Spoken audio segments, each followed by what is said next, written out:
Hello दोस्तों।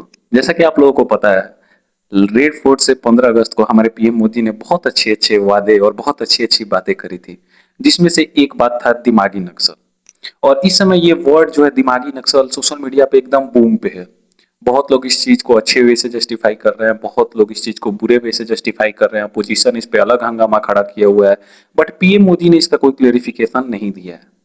From my side मैंने भी अपना ओपिनियन देने का सोचा, बट मुझे ज्यादा पता नहीं था इस वर्ड के बारे में।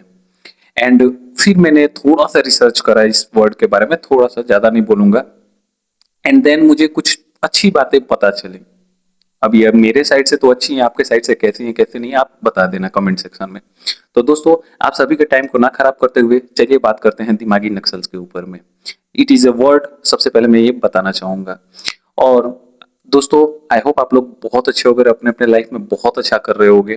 और आप लोगों को अच्छे से पता है दोस्तों, अगर आप मेरी वीडियोस को फॉलो कर रहे हो तो मैं 100 इज 100 वीडियोस चैलेंज पे हूँ। और ये है डे 42, 42वां वीडियो है।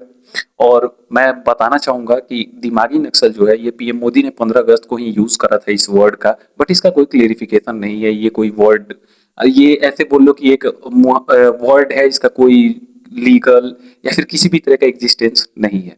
फर्स्ट थिंग फर्स्ट, मैं इसके ऊपर में मैंने कुछ क्वेश्चंस को प्रिपेयर करा है और अपना ओपिनियन भी दूंगा। एंड चलिए अब उन क्वेश्चन पर चलते हैं। फर्स्ट थिंग फर्स्ट है, अचानक दिमागी नक्सल कौन बन गया? ठीक है। अब पीएम मोदी ने इस वर्ड का यूज तो कर दिया। अब सारे लोग अपना अपना ओपिनियन बना रहे हैं कि भाई इनने मुझे बोला, इनने मुझे बोला, इनने मुझे बोला, बट उनने कोई क्लियरिफिकेशन नहीं दिया हुआ है कि मैंने किसको बोला हुआ है।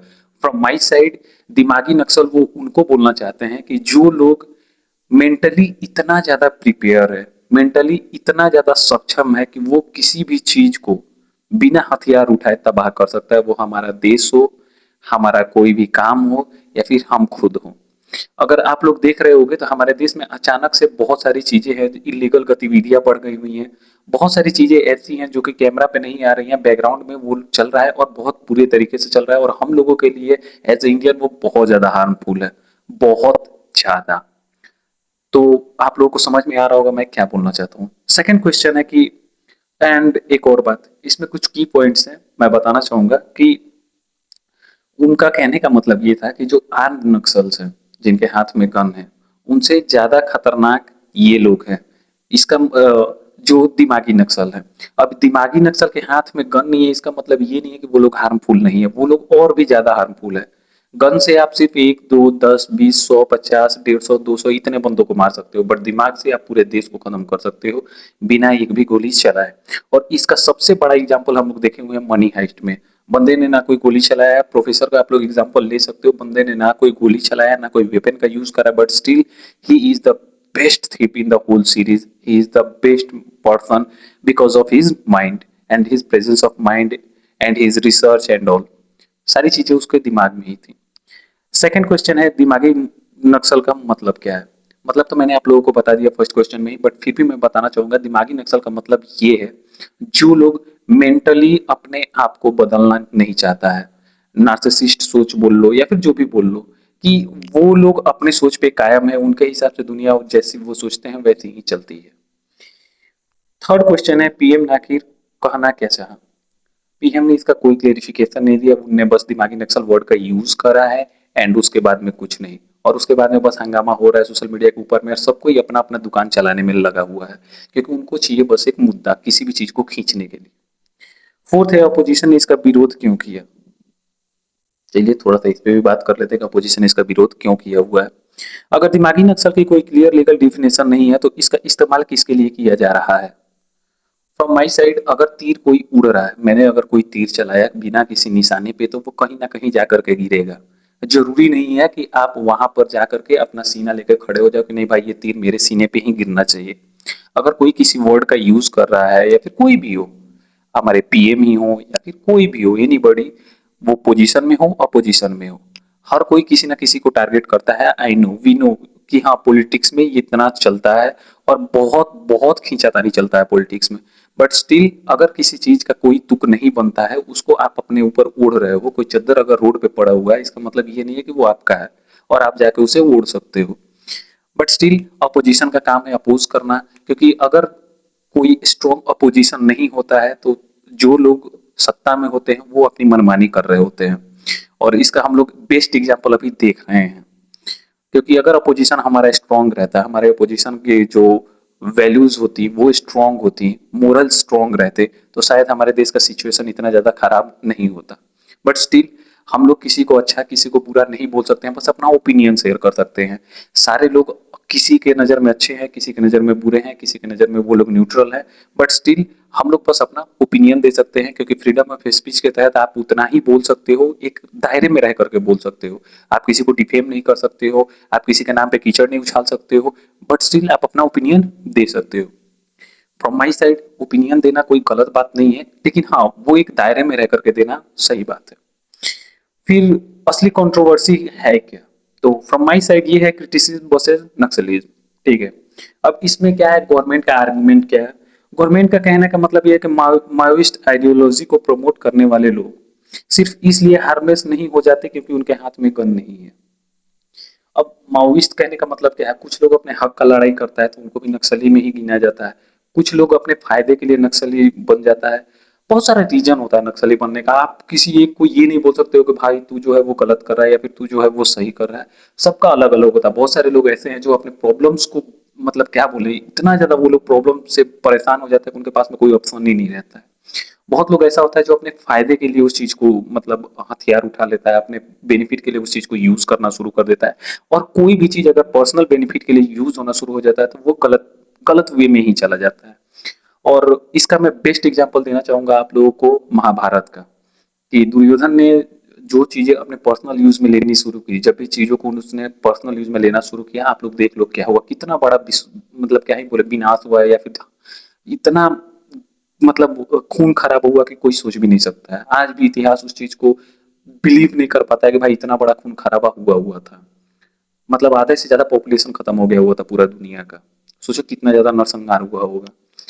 बट मैं फ्रॉम माई साइड मैं ये बोलना चाहूंगा कि कोई भी चीज अगर हो रहा है, कोई भी चीज, तो उसका मतलब एक अच्छे वे में या फिर एक बुरे वे में यूज करने से पहले, फर्स्ट थिंग फर्स्ट, उसको यूज करने से पहले ये देख लो कि उसका प्रभाव क्या पड़ेगा हमारे लोगों के ऊपर में, हमारे देश के ऊपर में, या फिर हम जिस जहां पे रहते हैं उस इन्वायरमेंट पे उसका क्या असर पड़ेगा। क्योंकि हम सिर्फ अपने पर्सनल यूज के लिए किसी चीज को या फिर किसी वर्ड को यूज नहीं कर सकते हैं। ये मेरा पर्सनल, मतलब ये क्या बोलते हैं, ओपिनियन है कि हमें समाज का ध्यान रखना पड़ेगा। एंड कहीं ना कहीं हम लोगों को ही समाज को भी सुधारना है, क्योंकि ऊपर वाले लोग क्या कर रहे हैं आप लोग अच्छे से जानते हो। एंड इसके बाद में अपोजिशन का आर्गुमेंट क्या है इसके ऊपर में, कि गवर्नमेंट की क्रिटिसिज्म, प्रोटेस्ट या फिर अलग पॉलिटिकल ओपिनियन को नक्सल नहीं किया जाना चाहिए। अब यहाँ पे आता है हमारा अपोजिशन। अब अपोजिशन इस चीज को किसी और चीज से ऐड कर रहा है कि हाँ प्रोटेस्ट से इसको ऐड कर रहे हो, या फिर इस चीज से ऐड कर रहे हो, उस चीज से ऐड कर रहे हो, यहाँ से कर रहे हो, वहां से कर रहे हो। तो मैं एक, मतलब मेरा ये पर्सनल ये क्वेश्चन है कि प्रोटेस्ट आपके रीजन में भी हुआ है। आपने तो बोल रखा था कि हाँ ये नहीं होना चाहिए, वो नहीं होना चाहिए, ऐसे नहीं होना चाहिए, वैसे नहीं होना चाहिए। बट स्टिल सीख जो है वो आपने ही दिया हुआ है कि भाई कैसे क्या होना चाहिए। बहुत सारी चीजें हैं जो अपोजिशन वाले सत्ता वालों पे इल्जाम लगाते हैं, सत्ता वाले अपोजिशन वाले पे इल्जाम लगाते हैं। और फ्रॉम माई साइड एक दूसरे पे इल्जाम लगाने से अच्छा एक दूसरे मतलब काम करना शुरू करो। कि अगर आप लोग काम करना शुरू कर दोगे, जैसे अरविंद केजरीवाल ने करा था दिल्ली में, और दिल्ली में जब बीजेपी की सरकार आई तो दिल्ली वालों को पता चला कि अरविंद केजरीवाल अच्छा था या फिर बीजेपी अच्छी है।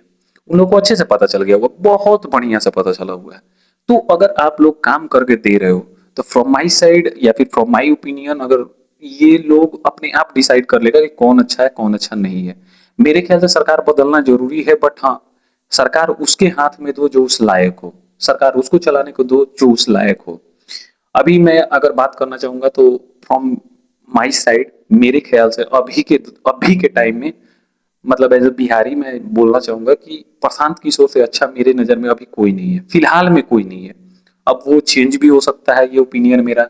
अभी जो जिस नजर से मैं देख रहा हूँ या फिर जिस नजरिए से मैं देख रहा हूँ, अभी मेरे लिए वो अच्छे हैं। अभी मुझे वो अच्छे लग रहे हैं, उनका आइडियोलॉजी अच्छा लग रहा है, उनका बात करना अच्छा लग रहा है, उनका मुद्दा अच्छा लग रहा है। बट शायद कुछ ऐसा हो जाए या फिर उनका भी माइंडसेट चेंज हो जाए, कुछ भी हो सकता है। क्योंकि मैं एज अ बिहारी, हम लोगों को उनका किया हुआ काम नहीं भूलना चाहिए, किसी का भी उपकार नहीं भूलना चाहिए। उनने मुंबई में हमारे लिए जो करा, उनने अदर स्टेट्स में जो हमारे लिए करा, उस चीज को हमें नहीं भूलना चाहिए। बट स्टिल लोग हमेशा अपना फायदा देखता है, अपना फायदा ही गिनवाता है, अपना नुकसान गिनवाएगा, अपना नुकसान बताएगा, अपने नुकसान का ही दुखड़ा रोएगा। उसको दूसरे से कोई मतलब नहीं है, क्योंकि नुकसान जो होता है वो जिसका हो रहा होता है उसको पता होता है कि हाँ नुकसान कितना हुआ हुआ है। एंड एक और बात मैं ऐड ऑन करना चाहूंगा कि लोगों को इस समय मतलब फिलहाल के टाइम में किसी एक पार्टी को सपोर्ट करने से अच्छा है वो पहले अपने आप को देखे कि भाई हम लोग किस दौर में हैं या फिर कहाँ पे आ गए हुए हैं। किसी भी पार्टी को सपोर्ट करने से पहले, वो कोई भी पार्टी हो, एंड उसके बाद में किसी को भी सपोर्ट करना चाहिए। और एक और है कि आप किसी के पार्टी को सपोर्ट मत करो, आइडियोलॉजी को सपोर्ट करो, उसके काम को सपोर्ट करो कि हाँ भाई बंदे ने काम क्या करा हुआ है। और जैसे कि हम लोग हर चीज पे टैक्स पे करते हैं, हम लोग को भी वैसे ही हर चीज पे सरकार से क्वेश्चन करना चाहिए अगर वो गलत है तो। अब इसके लिए मैंने एक रोड मैप बनाया हुआ है, रोड मैप पे थोड़ा सा बात कर लेते हैं। रोड मैप है पीएम का बयान, दिमागी नक्सल, उसका मीनिंग या लीगल डेफिनेशन उसका तो है नहीं कोई, फिर पीएम का आर्ग्यूमेंट, फिर रिजिजू का क्लेरिफिकेशन एंड अपोजिशन का reaction, and then social media. और सोशल मीडिया का रोल आप लोगों को पता ही है। आई होप दोस्तों आप लोगों को वीडियो अच्छा लगा होगा। वीडियो अच्छा लगे तो लाइक करना, चैनल को सब्सक्राइब करना एंड वीडियो को शेयर जरूर करना। And thanks for watching the video.